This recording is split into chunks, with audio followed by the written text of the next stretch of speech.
Fala, meu querido estudante, bem-vindo mais uma vez aí à nossa aula, ao nosso canal.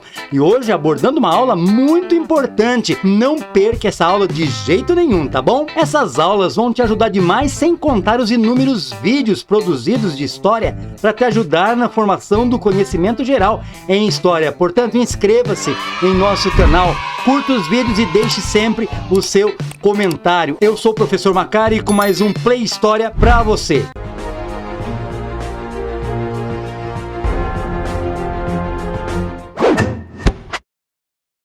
Modernas, Renascimento, Reforma Protestante. Olha só, Idade Moderna. Vamos ver o período da Idade Moderna. 1453, derrubadas os muros de Constantinopla, final do Império Romano Oriental. Estão lembrados, né? E a 1789, Revolução Francesa. O que nós temos aqui? Nós temos aqui que olhar o contexto do Renascimento. Lembra que é o Renascimento? O Renascimento nada mais é do que você simplesmente trazer de volta, reforçar, revalorizar a cultura greco-romana. As questões da ciência, as questões das cidades, do urbanismo, o comércio, tudo aquilo que renasce ali no final dos séculos XIV ali, nós vamos ter agora alguns posicionamentos a partir de então. E a primeira coisa que nós vamos entender, o pioneirismo italiano. Bom, é óbvio, né? A Itália fica ali praticamente no centro do mar Mediterrâneo, num ponto estratégico. Pensa agora num pedágio. Fica bem tranquilo de controlar aquele acesso entre Ocidente e Oriente, não é mesmo? Então, ali os mercadores, os comerciantes se fortaleceram demais, por conta até mesmo de intermediarem todos os negócios que haviam com especiarias e seda, tudo que você puder imaginar que viesse do Oriente, passaria obrigatoriamente pela Itália. Há também uma economia burguesa muito forte, um mecenato, ou seja, pessoas burguesas, pessoas que investiam ali na questão da arte, na questão da cultura, da questão da intelectualidade.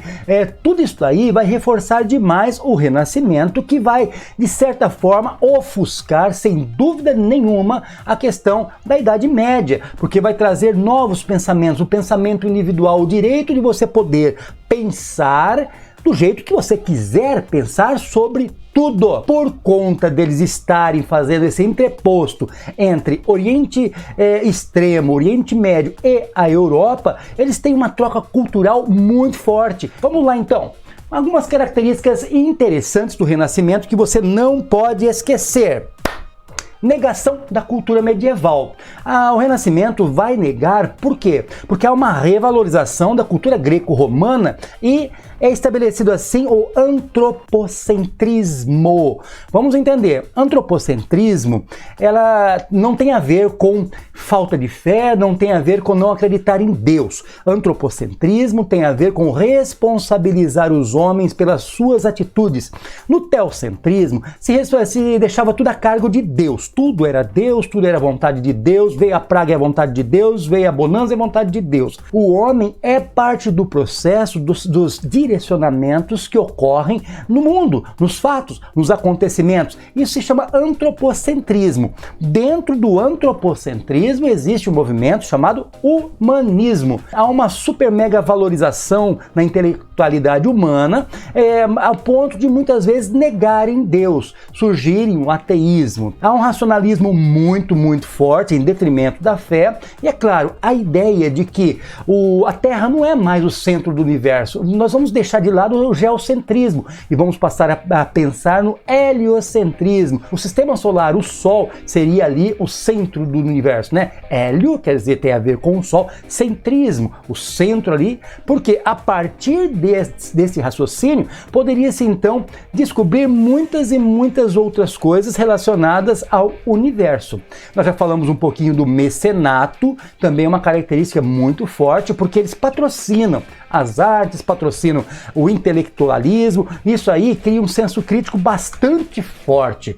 Quais áreas de influência serão atingidas pelo renascimento cultural? Muitas áreas. Os artistas em geral, o que você puder imaginar em termos de arte, serão expressões individuais, aonde se tem um tempo de guerra, o pintor vai fazer a sua pintura muito relacionada à ideia da guerra, a ideia do momento que ele está passando ali, né? Você tem as artes plásticas, você tem as esculturas e grandes nomes ligados à literatura. Você tem também, então, um fortalecimento do intelectualismo. As pessoas começam a ler mais e, consequentemente, se tornam pessoas mais críticas, uma exploração maior das questões dos astros, do sistema solar, acaba aquele negócio de céu e terra e começa agora a se pensar em universo. A matemática é imprescindível para esse momento, porque tudo está na base dos cálculos, a física para entender os fenômenos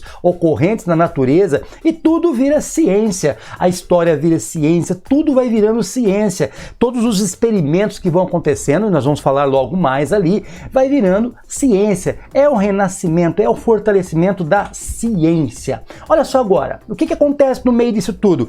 A reforma protestante. Lembrem-se que na Idade Média a Igreja Católica ela era monopolizada, só poderia ser católico. Quem não fosse católico na Europa seria um herege. A pessoa vai ler a Bíblia ali, vai aprender a Bíblia e vai entender e estabelecer a sua forma de se religar com Deus, a sua religião.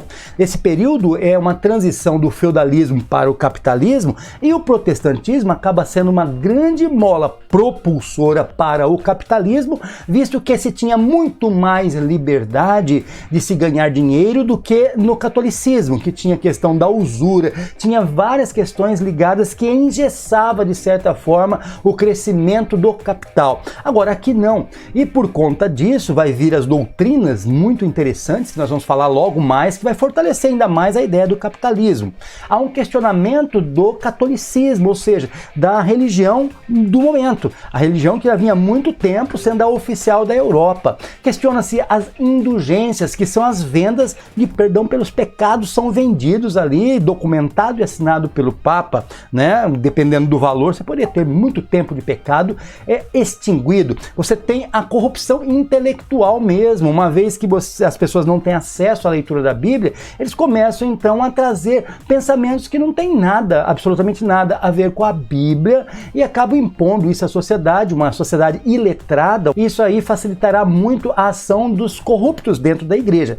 E aqui abro um parênteses, corruptos dentro da igreja, não é uma igreja corrupta. Tenta entender, tenta separar essas duas coisas, tá? Há também a corrupção financeira por meio de vendas de cargos eclesiásticos. Você tem a questão da simonia que aparece ali, né? Toda a negociação dos cargos, toda aquela situação, a venda de relíquias, o uso desse dinheiro para investir muito ali na questão da Santa Sé, mas também muitas vezes o dinheiro é desviado para outros propósitos.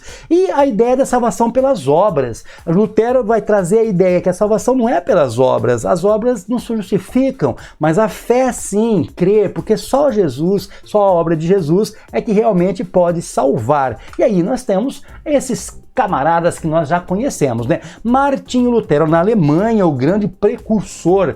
Claro que ele não está começando ali as ideias da reforma protestante. Antes dele, desde lá de trás do século XIV, você vai ter John Wycliffe, você vai ter John Hus, você vai ter muitos grupos que antes já vinham combatendo, já vinham protestando contra as ações do catolicismo do momento. Mas Martinho Lutero é o que vai ser aquele que vai bater de frente com o poder papal para estabelecer ali a liberdade religiosa tão necessária para este momento, né, de renascimento, de renascentismo. Você vai ter John Calvino, extremamente importante na França, vai se expandir pela Suíça, porque o Calvino vai trazer a famosa doutrina da predestinação, ou seja, o camarada que ele tem prosperidade aqui na Terra é porque ele está simplesmente predestinado ao céu. Então você pense no contrário, se ela não está sendo próspera aqui, talvez ela não seja predestinada ao céu. O que vai acontecer? Por isso que eu falei lá no começo, lembra?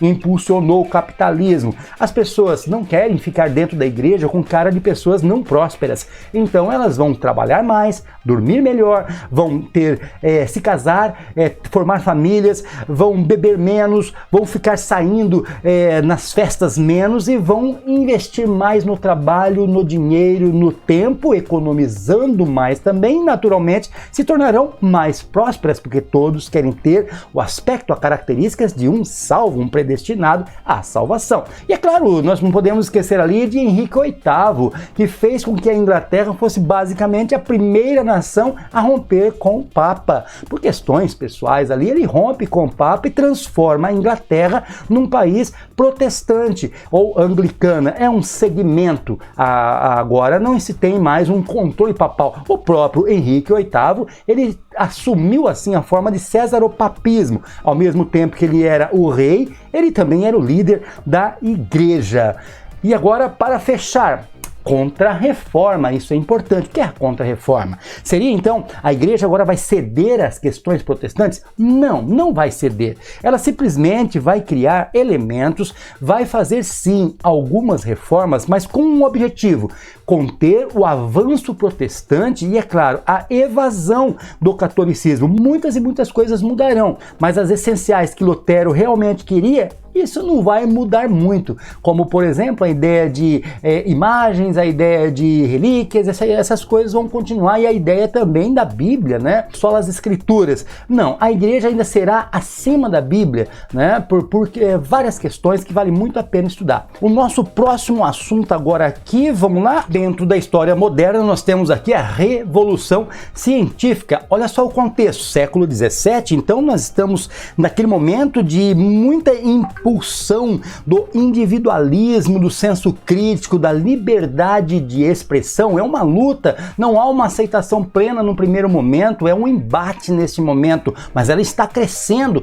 Invenções, descobertas sendo ocorrências constantes no dia a dia, o crescimento da ciência, literalmente a ciência está nascendo, não que ela não existisse, mas agora ela está sendo reconhecida e trabalhada em cima dela. Capitalismo sendo fortalecido cada vez mais, fazendo com que as pessoas pensem de uma forma mais individual. E é claro, a ascensão, o fortalecimento dessa nova burguesia que agora não quer mais ficar ali limitado aos burgos, aos pequenos comércios. Ele quer crescer, ele quer pensar em algo mais global. Pensa aí um pouquinho na Revolução Industrial. Agora olha só, René Descartes, ele vai trazer a ideia do pensamento crítico. Você vai poder ter as suas próprias ideias a respeito de certos assuntos. Vou fazer você entender um pouquinho mais. Lembra de Galileu Galilei? Quando ele trouxe a ideia, né, das possibilidades da Terra não ser o centro do universo?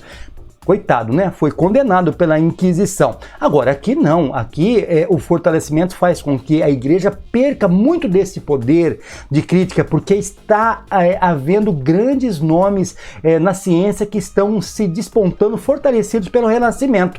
Ele traz aqui algo muito importante, a famosa dúvida metódica, ou seja, duvide de tudo para que se tenha plena certeza ao final. Você não vai aceitar nada num primeiro momento. Você vai trabalhar com uma ideia bastante racionalista e, de certa forma, em detrimento da fé, porque não vai ficar na base do seja o que Deus quiser, mas nós vamos fazer aqui experimentos, nós vamos desenvolver métodos, levantar hipóteses, vamos observar, fazer previsões dessas observações e, é claro, o mais importante, o experimento. Pense bem agora aqui nessas novas ferramentas que vão chegando. Nós temos algo impressionante, a imprensa. O que a imprensa tem de importante? Cara, a imprensa, cara, ele vai simplesmente aqui, ó, impulsionar o conhecimento, porque as pessoas vão começar a aprender a ler, começar a ter acesso às literaturas, aos livros científicos, às ideias diversificadas que se existem, e agora as pessoas põem isso no papel e distribuem para o mundo. Todo mundo pode conhecer as ideias do outro. Isso é muito importante, porque vai gerar uma força de influência muito forte em todos os sentidos. A imprensa de Gutenberg, uma das maiores invenções deste período que até os nossos dias é extremamente essencial e importante. Ao fortalecimento do heliocentrismo por conta disso, os fenômenos da natureza são estudados e são publicados, há uma relevância muito forte na matemática, como já dissemos há pouco, e um conhecimento estruturado e prático. A base da revolução científica são essas duas: a aplicação de técnicas, tecnologia, novas maneiras de se analisar alguma coisa que pode se tornar e vai se tornar científica, e criar uma teorização, uma teoria fortalecida com base nos experimentos. Ter uma metodologia para fazer essa análise, dividindo todo o contexto dos estudos do mais simples para o mais difícil. Ele vai analisar ponto a ponto com observações, e o mais interessante, vai ver, vai reanalisar para ver se é isso mesmo, enumerar uma série de situações que René Descartes vai desenvolver, que vai ser uma metodologia para se fazer ciência. Grandes nomes que participaram desse processo fantástico, que reflete até os seus dias, os meus dias. Galileu Galilei, que já falamos um pouquinho, Isaac Newton, né? Olha as leis de Newton, como foram importantes. Francis Bacon, extremamente importante. Nicolau Copérnico, um grande camarada cientista que estudou muitas questões astronômicas. Louis Pasteur, grande cientista.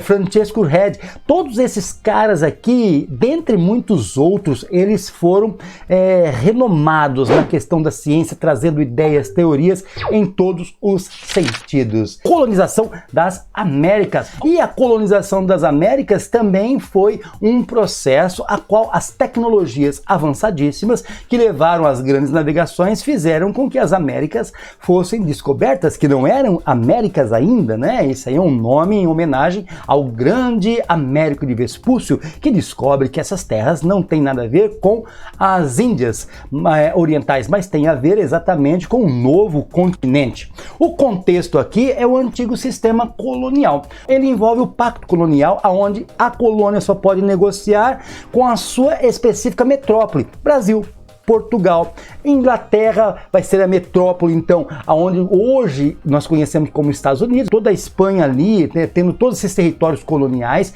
ligados à sua metrópole, né, que era a Espanha. Então, olha só, também vai haver, em casos, entre aspas, não é muito comum, mas o comércio triangular, o comércio entre a Europa, as Américas e a África, porque aqui envolve uma situação. Que situação? A mão de obra, que no caso aqui era a escravidão. As colonizações, elas tinham geralmente dois propósitos: o povoamento, certo? E a exploração. Geralmente a exploração evidenciava-se mais, porque o povoamento, ela tem um pouco mais a ver com a ideia de pequenas fábricas, você fortalecer com essas fábricas o consumo interno, há uma policultura, né? Isso é interessante. Agora, quando você trabalha com exploração, você está trabalhando com a ideia de latifúndios, certo? Grandes territórios extensos, que tenha, às vezes, na verdade, um único dono, que vai plantar uma única cultura, a monocultura, para a exportação. Não se pensa num consumo interno apenas, mas exportar para o mundo. E a mão de obra aqui não é como no povoamento, que muitas vezes era salariado. A mão de obra na exploração, o próprio nome já está dizendo, era explorativa, porque era a escravidão a partir dos povos africanos. Vamos lá então. Todo esse processo ele está embasado num contexto que nós conhecemos como mercantilismo. E eu coloquei aqui para você este desenho para você entender um pouquinho melhor. Você está vendo ali uma balança, certo?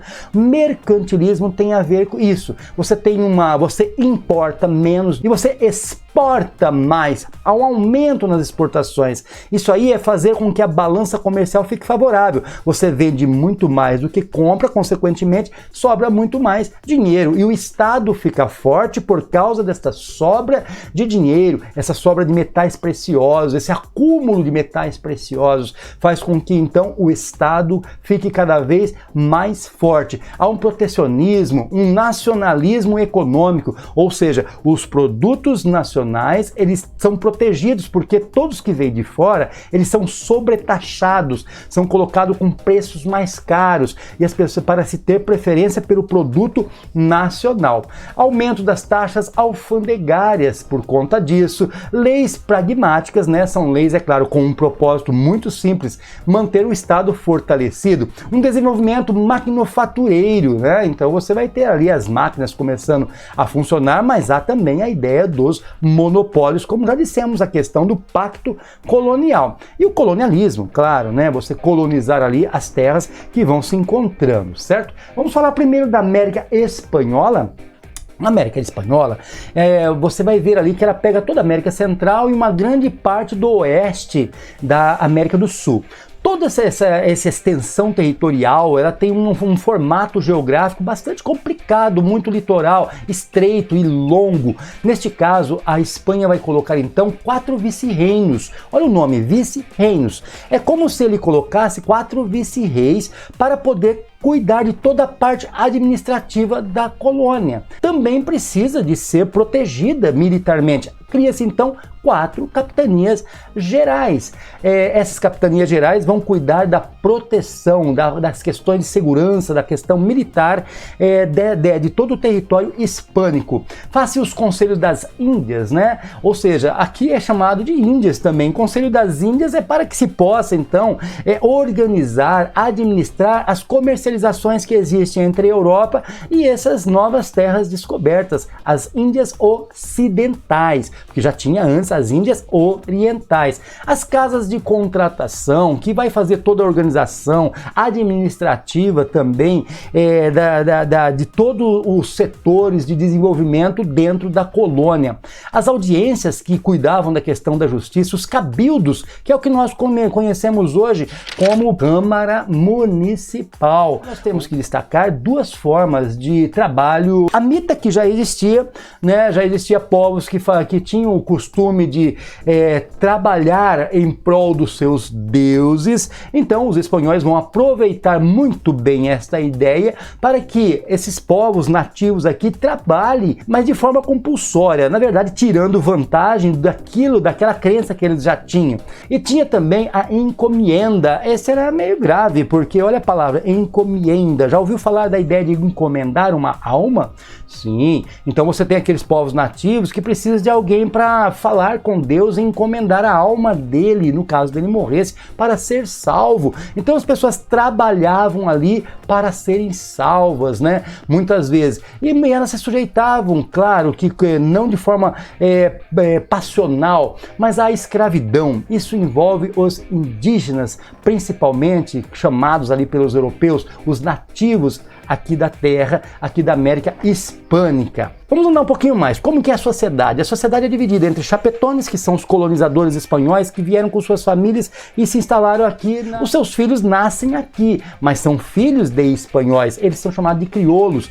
Há uma atenção especial para os crioulos. Estude bem. Os crioulos são os filhos dos espanhóis nascidos na América que vão estudar lá na Europa, vão aprender muito sobre a questão do iluminismo, liberdade, igualdade, fraternidade e serão os responsáveis pelas grandes independências e a formação dos estados nacionais aqui na América Hispânica. Os mestiços são aqueles que eram os nativos que se envolviam com os espanhóis, né? E os escravos, geralmente indígenas, muitos indígenas, né? E também principalmente os negros trazidos compulsoriamente da África. São populações africanas que serão escravas na América Espanhola. A América Portuguesa tem muita coisa com a América Espanhola, mas tem também questões distintas. Aqui é desenvolvida as famosas capitanias hereditárias, faixas de terras ali para serem colonizadas, exploradas. A coroa portuguesa vai enviar muitas e muitas famílias, que eu falo famílias inteiras, que trazem todos os seus cabedais, as suas riquezas para cá e vão investir aqui na colonização do Brasil. Até a reforma pombalina existirá ainda as capitanias hereditárias. O próprio nome já diz, né? Capitanias porque tem um capitão donatário que vai cuidar, certo? E hereditárias porque se morrer passa para o filho. Do capitão donatário que vai cuidar, que vai administrar tudo isso, uma grande autoridade dentro da capitania, ele não é o dono propriamente. O dono da terra é a coroa portuguesa. riqueza, mas ele será um donatário enquanto estiver ali explorando, e se seu filho continuar de forma hereditária, vai se continuando todo esse desenvolvimento. Então estabelece no Brasil a primeira capital do Brasil em Salvador, que vai ser chamada de governo geral. E nós teremos 3 governos gerais: Tomé de Souza, Duarte da Costa, Mendes Sá, todos eles muito importantes. Entre e analise cada ação que eles fizeram. Vamos lá então. A economia, ela tá ligada com a questão da exploração do pau-brasil. Depois nós vamos ter a cana, o plantio da cana-de-açúcar, que se estabelece muito fortemente no Nordeste por meio dos engenhos. E quando ele fracassa por conta da expulsão dos holandeses do Brasil, que vai fazer uma forte concorrência de produção de açúcar no Caribe, quebrando de certa forma todo o ciclo açucareiro do Brasil, vão se trabalhar ali já no século XVIII a exploração de metais preciosos como o ouro. É descoberto muito ouro no Brasil. Os bandeirantes farão parte disso, das Minas Gerais, que ainda não era Minas Gerais, né? Ali era toda a capitania ali de São Vicente, estado de São Paulo, que depois vai ser subdividido, né, com a famosa Guerra dos Emboabas, e vai se dividir São Paulo e Minas Gerais, como você conhece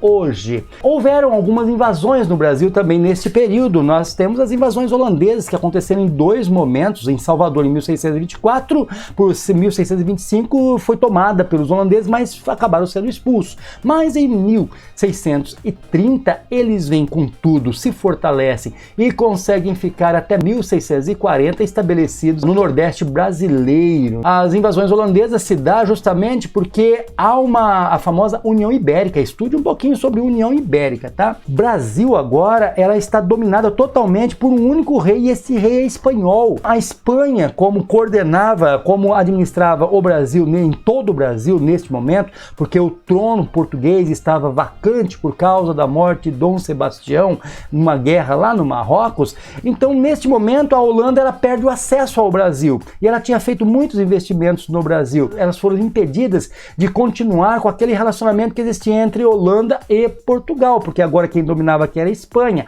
e a Espanha era inimiga da Holanda. Se obrigaram a invadir o Brasil para não perder todo o investimento nos engenhos que eles tinham feito em parceria com os portugueses. Isso vai durar até o ano 1640, né, ainda a União Ibérica, né, porque em 1640 Portugal volta a ter um rei, o Brasil volta a ser dominado por portugueses, né, só que o Tratado de Tordesilhas ali, né, que acontecia a partir das ilhas de Cabo Verde para cá, aquele tratado onde dividia o Brasil, que era aquela pequena faixa, ele vai ser literalmente anulado, né? Por quê? Porque no período onde está a União Ibérica acontecendo, os portugueses tinham acesso ao interior do Brasil, porque tudo era dominado pela Espanha, então não tinha lado português, lado espanhol. Vão acabar demarcando o território, que vai ser um conflito muito grande, mas em 1750, por conta do Tratado de Madrid, nós vamos ter uma nova divisão de fronteira, é eliminada totalmente o Tratado de Tordesilhas, e nós temos aqui então essas fronteiras muito parecidas com o mapa do Brasil que nós conhecemos hoje. Sem perca de tempo, tocando o barco, ideologias e ondas revolucionárias. Ideologias tem a ver com ideias, né? Depois nós vamos falar também das ondas revolucionárias. O contexto de tudo isso aí, novas ideologias. Muitas vertentes acontecendo dessas ideologias que nós vamos falar agora. Por conta das novas ideologias, aonde está se questionando o quê? As questões sociais, a justiça social, as questões de como as coisas iam acontecendo naquele período, principalmente nesse período da restauração.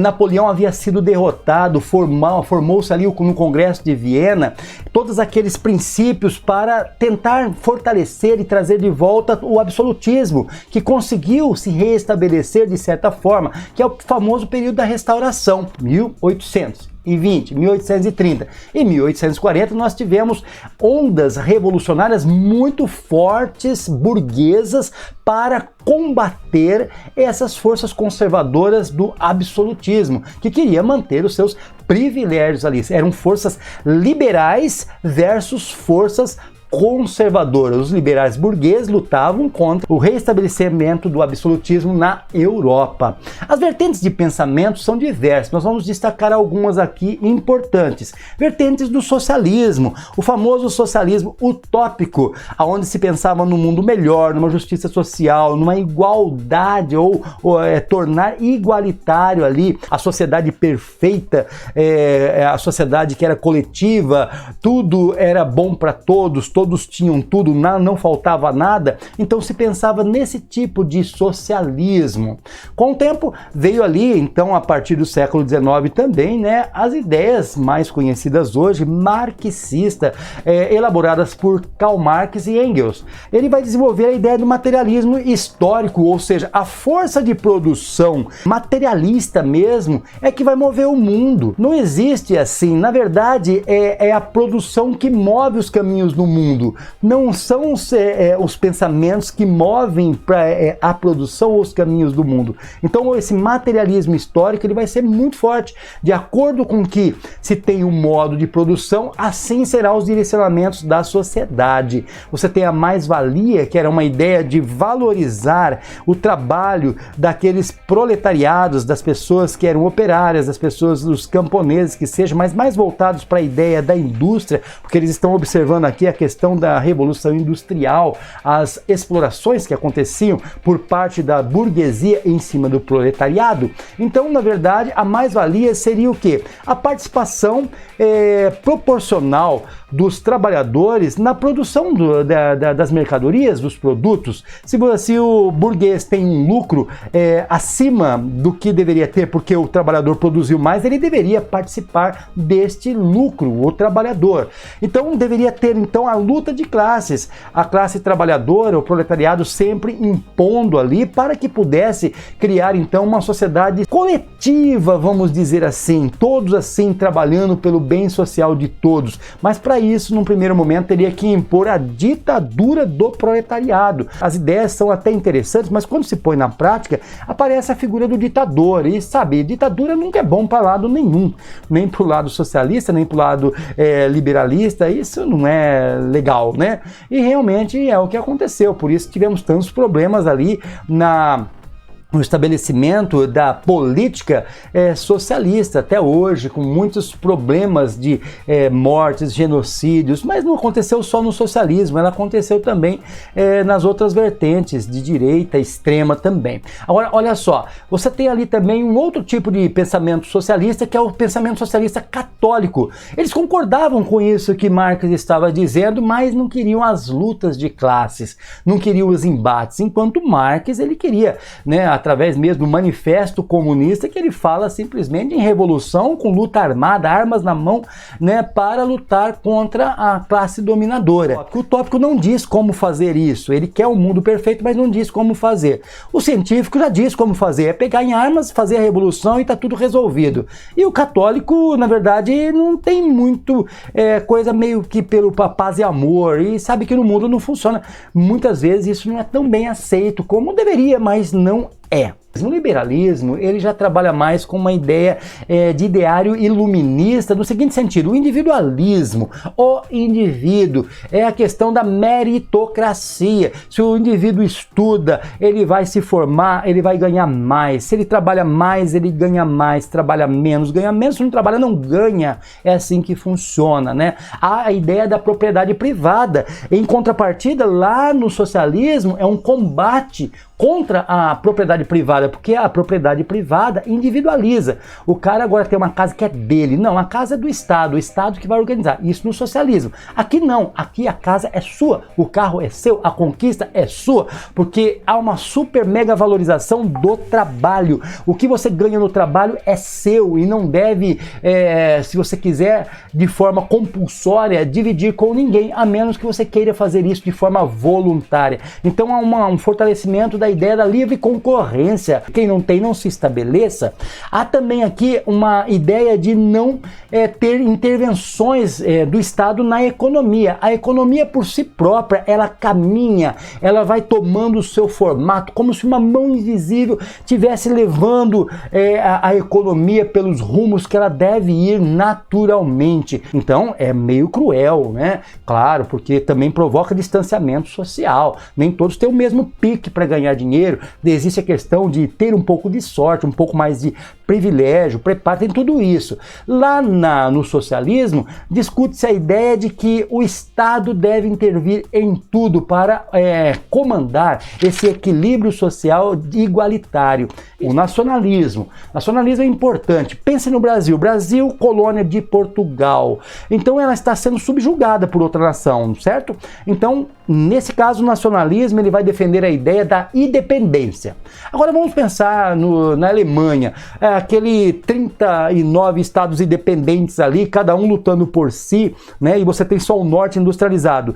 No nacionalismo se pensa o seguinte, é muito melhor unir esses pequenos estados independentes e essa troca cultural, essa troca de riquezas fará com que a união desses estados independentes forme um estado nacional forte, e é o que aconteceu exatamente com a Alemanha. A partir de 1870, por aí afora, a Itália também vai acontecer a mesma coisa. E aqui eu termino com as ondas revolucionárias. Você tem ali a burguesia crescendo, combatendo. São ondas que estão combatendo o avanço do estabelecimento do absolutismo, que criou ali a Santa Aliança, que era o exército, literalmente, forças militares para combater qualquer um que quisesse acabar com o absolutismo. Com a morte de Napoleão, o absolutismo tomou conta. Embora você vai ver grupos ali que se diziam também liberais, burgueses, que acabou estabelecendo um tipo de absolutismo. Nós vamos ver ali o próprio Napoleão III, né, da França, que vai querer seguir os caminhos ali do seu antecessor, do seu parente, o próprio Napoleão Bonaparte. 1820 nós temos várias ondas liberais, e aí vale a pena nós lembrarmos de uma onda liberal muito importante que aconteceu lá em Portugal, que obrigou literalmente o Dom João VI sair do Brasil, voltar para lá, porque eles estavam tomando conta de tudo. E tornou Portugal uma monarquia constitucional, diminuindo a força do absolutismo. Nós temos a Confederação Germânica também, que no primeiro momento não vai dar muito certo, mas vai plantar sementes que gerarão ali lá na frente, no final do século XIX, as unificações germânicas, a unificação da Alemanha.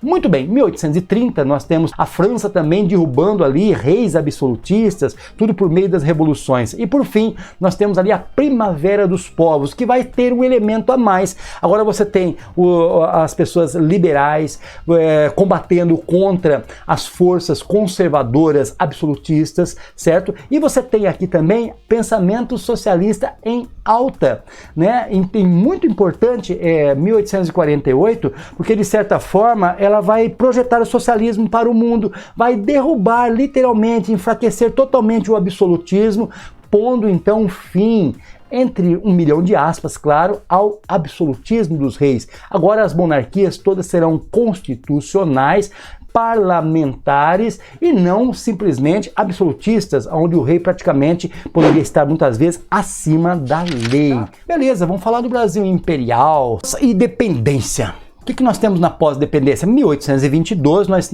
estamos estabelecendo no Brasil aqui o Império Brasileiro, dominado por Dom Pedro II, um descendente de português, origem portuguesa, ainda no poder, né? Nós teremos ainda a escravidão, que ela não será abolida com a independência, muito pelo contrário, né? Ela vai demorar muitos e muitos anos depois, só em 1888 que ela realmente será abolida. Mas foi um período de muitas transformações no Brasil. Nós temos o governo Dom Pedro I, que vai de 1822, da independência até 1831. O primeiro projeto constitucional para o Brasil, já que ele é independente, ele vai se chamar Projeto da Constituição da Mandioca. Estranho o nome, né? Olha só, a Constituição da Mandioca, por que isso? Os plantadores de mandioca que tivessem muitos alqueires, eles poderiam então participar do processo político, sendo os políticos do Brasil. Era, na verdade, uma coisa muito censitária. Quem tinha dinheiro estava no poder, quem não tinha não estava. Você queria votar?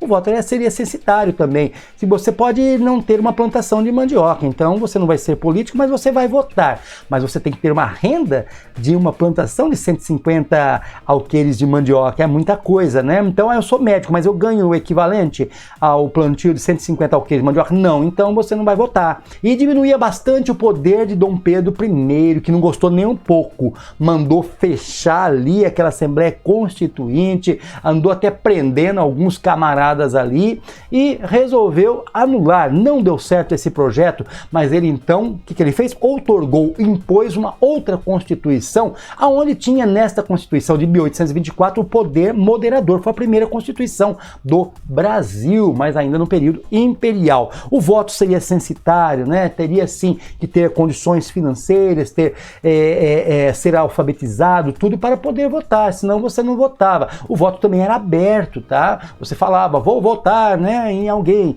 E tinha tudo isso. O catolicismo era a religião oficial do Brasil naquele tempo.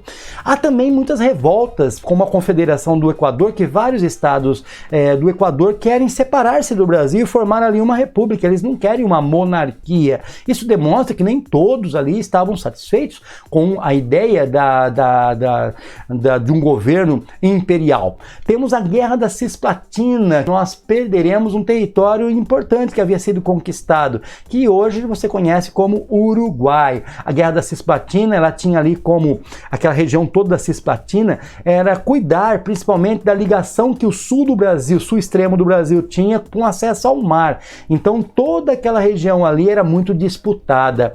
Nós temos a sucessão então do trono de Portugal. Isso aí vai fazer com que Dom Pedro I tenha que sair do Brasil. O governo de Dom Pedro I é complicado. Dom Pedro I, ele tinha a princesa Leopoldina, fazia junto com José Bonifácio ali toda a estrutura administrativa do país. Geralmente o Dom Pedro era muito polêmico, tinha muitos problemas pessoais, de ordem íntima, muitas vezes assim, de relacionamentos extraconjugais, tudo isso. Mas diante disso daí, há um problema sério acontecendo agora em Portugal. A filha dele seria empossada a rainha de Portugal, mas não vai poder entrar no trono, né? Por que não vai poder? Porque ela não tem idade ainda, ela precisa de algum regente. Então, o Miguel, irmão de Dom Pedro I, se propõe a se casar com a sobrinha, para que depois, quando ela tivesse idade, o trono fosse passado. Só que quando ela chegou no momento de passar o trono, o que o Miguel fez? Não vou passar o trono. Dom Pedro I tem que sair do Brasil, em 1931 voltar para Portugal, para poder resolver essa questão, né? E ele nunca mais retorna ao Brasil, porque ele resolve a questão, ele luta contra o irmão dele, vai colocar a filha dele no trono, mas ele morre algum tempo depois. Mas para isso ele deixou o seu filho, Pedro de Alcântara, que era um menino ainda, né? Com 5 anos de idade. Para que esperar também que ele crescesse aqui, foram colocados então regentes que iam governar o Brasil neste período todo até Pedro de Alcântara ter idade de se tornar o imperador do Brasil. É feito então muitas manobras políticas para isso, e uma delas que chama atenção, sem dúvida, é o golpe da maioridade. Mesmo a Constituição dizendo que Dom Pedro não tinha idade para governar, mas ele começa a governar o Brasil com 14 anos de idade. Diga-se de passagem, Dom Pedro II extremamente competente, extremamente preparado para governar mesmo tão novo. Há grupos que concordam, grupos que não concordam, grupos mais liberais e grupos mais conservadores. Nesse sentido, vai haver sempre uma alternância de poder ali junto ao Dom Pedro II. Nós temos ali a famosa eleição do cacete. Eles brigam para ficar no poder. A briga de tapas mesmo ali, choques entre liberais e conservadores. E o Dom Pedro II simplesmente tira todo mundo que é lá e coloca um outro grupo no poder e vai tentando fazer essa alternância para equilibrar o poder. Nós temos ali o parlamentarismo às avessas. Geralmente o parlamento divide o poder com o rei. Agora aqui não. O parlamento, o imperador simplesmente tem o poder absoluto. Se o parlamento decidir, mas o imperador não concordar, o poder moderador vai dizer: o imperador está certo. Então era um parlamentarismo às avessas. A Revolta Praieira de 1848 está muito ligada ali às ideias da Primavera dos Povos lá atrás. Só que ela é totalmente exterminada por Dom Pedro II, né? Mas, no entanto, ela deixa ali muitos pensamentos que vão aflorar futuramente. As ideias aqui, na maioria, socialistas. Nós temos a Guerra do Paraguai acontecendo de forma externa. Não vamos entrar aqui nos detalhes, mas só para entendermos um pouquinho, esta guerra aqui, o Paraguai queria expandir seus territórios e ele acaba encontrando motivações para fazer isso, invadindo o Brasil, invadindo outros territórios. Então é formada uma tríplice aliança entre Brasil, Argentina e Uruguai para combater esta invasão do Paraguai. A guerra é sanguinária. Quem fica na guerra de verdade mesmo é o Brasil, que vai lutar, vai morrer muitas pessoas, principalmente do lado paraguaio, até crianças se envolvem na guerra. Alguns estudiosos dizem que mais de 60% a 70% da população paraguaia foi dizimada, a economia paraguaia é levada a zero, né? Ela tem que recomeçar tudo. E essa guerra do Paraguai gerou um problema muito sério, porque os soldados que foram para a guerra, também escravos, lutaram na guerra do Paraguai a troco da sua alforria. Mas nem todos foram beneficiados como a promessa que aconteceu. Isso aí vai fazer com que os militares que não tiveram reconhecimento à altura por serem os grandes vencedores da guerra do Paraguai, esses militares brasileiros eles vão começar a lutar contra a monarquia e querer uma república, e vai ser uma das causas da queda da república, inclusive. Muito bem. A economia, o café era o carro-chefe da economia brasileira. Discussões sobre a escravização, porque nós tínhamos muita influência da Inglaterra. E a Inglaterra não queria mais escravos no Brasil, ela queria que esses escravos se tornassem consumidores dos produtos da Inglaterra. Pensa, estão em meio à Revolução Industrial. Nós temos aqui um fortalecimento, um surto industrial muito forte por parte dos cafeicultores, que acabam diversificando seus negócios, colocando indústrias. Movimentos abolicionistas começam a acontecer principalmente a partir da segunda metade do século XIX, que vai ter a participação de muitos grupos sociais, inclusive grupos em minoria, mas da igreja, grupos protestantes, grupos de pensadores, intelectuais, jornalistas, advogados que vão lutar em favor da libertação dos escravos, certo? Uns de forma mais humanitária, outros de forma pensando mais econômica, mas acontece a libertação dos escravos e vai ser outro problema para Dom Pedro II, porque na verdade não é ele que liberta, quem liberta é a princesa Isabel, sua filha, a futura sucessora do trono, e ela liberta os escravos, mas não indeniza os cafeicultores. Então há um prejuízo muito grande para os cafeicultores, que vão começar a apoiar a república. Muitas leis protelatórias para acabar com a escravidão. Vamos lembrar um pouquinho, nós temos lá o fim do tráfico negreiro, né, por Eusébio de Queiroz, 1850. Depois nós vamos ter a lei do ventre livre, né, já na década de 1870, que vai fazer com que as crianças nasçam e são livres. Os pais não, mas elas são livres, mas livres a partir dos 21 anos de idade apenas. Antes disso ela tinha as obrigações a tratar, porque ela ficou cuidada até os seus 8, 10 anos de idade na casa do senhor dos pais deles, né, que eram ainda escravos. Então ele trabalharia ainda de forma compulsória até os 21 anos e após isso seria liberto. Só que era muito explorado nesse período, nem todos sobreviviam a esse tempo. Tem a lei do sexagenário, todo mundo a partir de 60 anos aí estava liberto, dura chegar até os 60 anos, mas se chegasse estaria liberto. E por fim a lei áurea, que dá então a abolição para o Brasil, assinado ali pelo protestante Augusto Rodrigo Silva e também pela princesa Isabel, uma liberdade onde eles não tinham políticas sociais. Por isso nós temos hoje tantos problemas sociais envolvendo as questões de racismo, um outro assunto que você deve estudar bastante. E para fechar aqui a nossa aula, vamos lá. Fim do Império, com as crises que acontecem justamente por causa dos militares, por causa da Guerra do Paraguai. Nós temos a questão da abolição, que não houve ressarcimento dos senhores de escravos. E nós temos também ali os católicos. Simplesmente o Papa achou que agora maçom não vai fazer mais parte da Igreja Católica, não pode mais participar das missas. E a maioria das pessoas que estavam no governo era maçom. Alguns bispos acabaram expulsando alguns maçons da igreja lá no Nordeste, né? O que o Dom Pedro II faz? Prende esses bispos. E ele acaba então criando ali uma situação muito desagradável entre os católicos, né, e o próprio Império, que vai fazer com que muitos católicos e a própria igreja comece a apoiar a ideia republicana. Por fim, Marechal Deodoro da Fonseca, liderando o clube, né, na verdade, ali dos militares, ele vai então proclamar a República em 15 de novembro de 1889, pondo fim ao Império Brasileiro. 49 anos de governo Dom Pedro II. Foram anos bons de transformação transformação, um grande governo, mas muito tempo isso acabou se desgastando. Fim de mais uma aula muito importante para o PAS. Portanto, não deixe de estudar em nosso canal, assista os vídeos, aprenda história, curta história, mas para isso você precisa se inscrever no nosso canal. Valeu, pessoal, um grande abraço, até as nossas próximas aulas. Tchau, tchau!